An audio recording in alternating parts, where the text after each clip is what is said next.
Hello, good morning, Johar সবাইকে। সবাই কেমন আছো? তো আজ একটা বিশেষ সূচনা।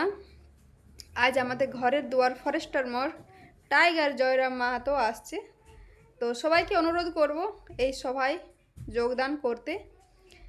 আর এই সভা সফল করার জন্য সবাইকেই অনুরোধ করব। কারণ কোনো জিনিসটা ভালো একটা জীবনে কিছু ভালো পেতে গেলে অনেক কিছু কষ্ট করতে হয়। তো আজ এই সভা সম্পূর্ণ করার জন্য অনেকেই অনেক কিছু মানে দান করছে আর কি। তো তাদের জন্য অনেক অনেক ভালোবাসা রইল। আর এই সভাকে সম্পূর্ণ করার জন্য যারা অনুরোধ করছেন, যারা কষ্ট করছেন, তাদের প্রণাম জানাই, জোহার জানাই। তো বিশেষ করে স্যালুট জানাই জয়রাম মাহাতোকে। টাইগার জয়রাম জিন্দাবাদ। আজকে আমাদের ঘরের দুয়ারে আসছে, সবাই সম্মান করে ওকে